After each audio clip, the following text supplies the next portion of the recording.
Let me give you 3 steps to personal development. Let's get down to the nitty-gritty. What does it take to really make the changes starting tomorrow? It takes more than philosophical pronouncement. I know that. It also takes more than enthusiasm. I know we're hearing a lot about enthusiasm these days, but see, that just won't do the job. We're still hearing the old cliches of the 30s, right? To be enthusiastic, you must act enthusiastic. But see, that's not going to help. After you have leaped about, there are some things you got to do, or it isn't going to change. See, you can get all excited about lifting 200 pounds till you get to the gym. And then you need a new excitement. And the new excitement is called discipline. Major step to human progress. Discipline. If there's one thing to get excited over, that's it. Get excited over your ability to make yourself do the necessary things. What could you make yourself do starting tomorrow that would change it all? No telling. Now, see, that's exciting. On any given day, you can massively change the direction of your life. Murder is a clear example that any one person on any given day can forever alter the course of their life. It just happens to be a negative act.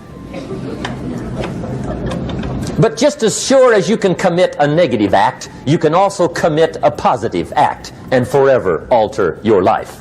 Whenever you wish. Now that's exciting. And whatever that act might be that changes your life. The guy finally takes a shotgun to his car and blows out every window, destroys every tire, puts 100 rounds in this shabby old thing. And he says, I have driven this embarrassing thing for the last time. And not only will I never drive it again, nobody else will ever drive it again.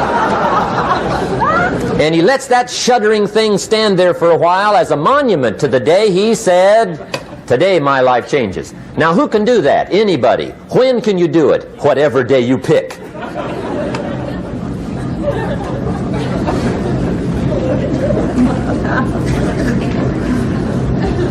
Now here's the key to discipline. Start with the little disciplines. Get excited over the little disciplines. And get right on those, because those will lead to the big ones. You can't handle the big challenges in life unless you take on the little ones. Make a list of all the things you can do. Get right on those. Discipline yourself for those, both for the results and for the muscle and for the practice. So that when life hands you some big challenges, you'll be ready, you'll have the muscle.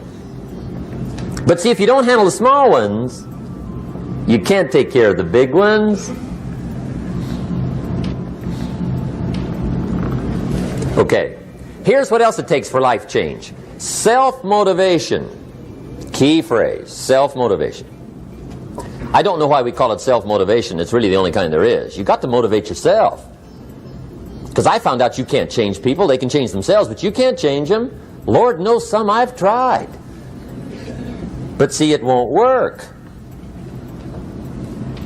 People have to change themselves. I learned some of those lessons early. I built a little sales organization way back in those early days. I'm 25. And I had some nice people. I said, I'm going to make these people successful if it kills me. I almost died. Right? I mean, you can't do that.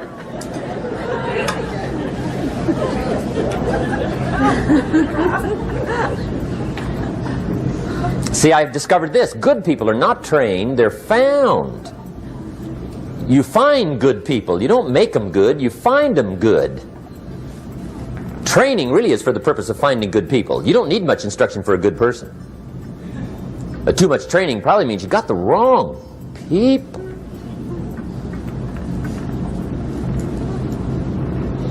So you got to find the right people. That's the key to getting a good job done. One of the major things we learn in management, lesson 1, don't send your ducks to Eagle School.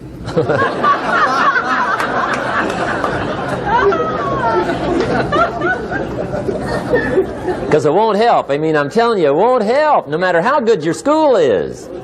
And the little eagle badge and little eagle hat, I'm telling you, it won't help. It won't help. You can tell whether your school's done any good, right, is when it's over. right? The duck goes for his first rabbit and makes him a friend. You say, no, no, no. Anyway, so it takes self-motivation to really alter your life. And you don't want to give self-motivation away to somebody else and make it somebody else motivating you. The guy says, boy, if somebody just come by and turn me on. What if they don't show up? Right? See, you got to have a better plan for your life. Okay. Now, if you're excited and you're ready to change, let me give you 3 steps to start life change that can change your life, your personality, your lifestyle. Everything can change. Here's the steps. Number 1, find out how things work. The first key to doing better is find out.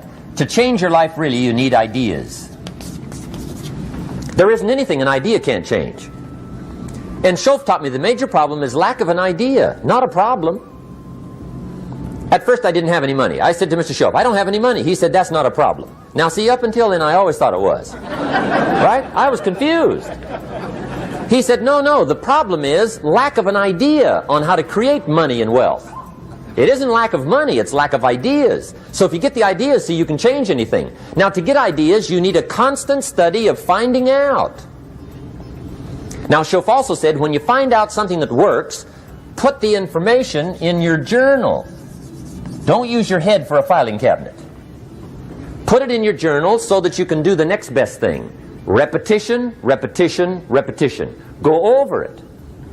And if you repeat it, go over it, sure enough, someday, some mysterious day, the idea takes root, starts to grow, and shows up in your bank account, and your dress, and your personality, and your lifestyle.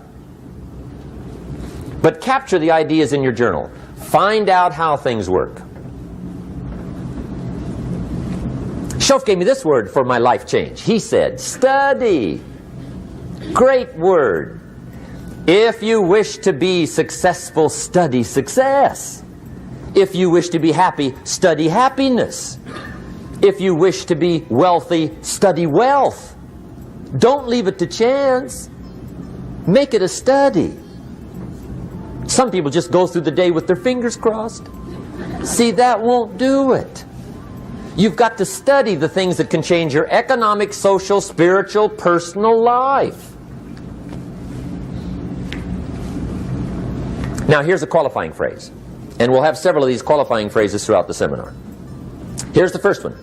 You may not be able to do all you find out. I understand that. You may not be able to do all you find out, but you should find out all you can do. See, you don't want to wind up at the end of your life and discover that you've lived only 1/10 of it. And the other 9/10 went down the drain. Not for lack of opportunity, for lack of information. So that's number 1, find out how things work. Now here's the best human virtue for finding out. Curiosity. Make a note of that. Curiosity. Be curious. You might add a word to it that'll help. Childish curiosity.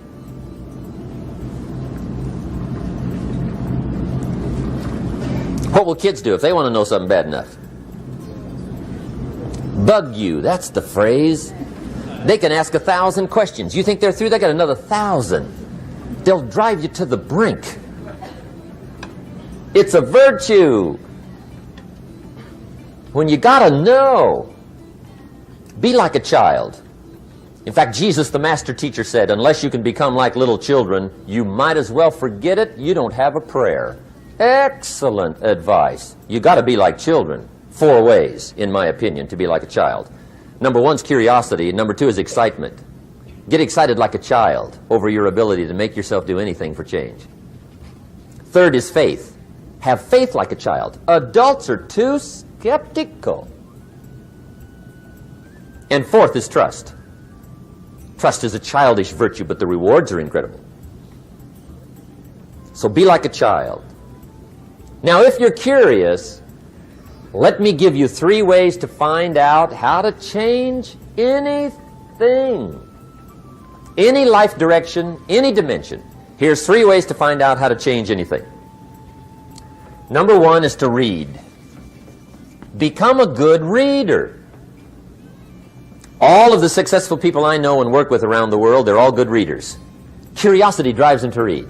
They got to know. They just read.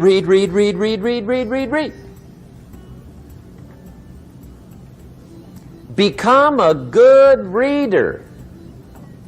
Now that's my opinion. Listen to the other lecturers and listen to me and make up your own mind. Don't be a follower. Be a student. Okay? I say, really, for life change, you got to read. One way to learn is from your own experiences, but another way to learn is from other people's experiences. See, one book might save you 5 years if you read it. Did you know there's books on how to be stronger, more decisive? Be a speaker, be a leader, have a better effect on other people, develop your personality. Did you know there's books on that? And people don't read them? How would you explain that? And they can read. Did you know that hundreds of successful people have written their stories in books and they wrote down how they did it and people don't read it? How would you explain that? The guy's busy, I guess. You know, you get tied up. The guy says, well, yeah, you work where I work, but the time you struggle home, it's late. You got to eat a bite of supper, watch a little TV, get to bed. You can't sit up half the night reading. And the guy's behind on his car payment. Good worker, hard worker, sincere. But you got to be better than sincere and work hard. Otherwise, at the end of your life, you'll wind up cold, stony broke. You got to be better than a good worker. You got to be a good reader.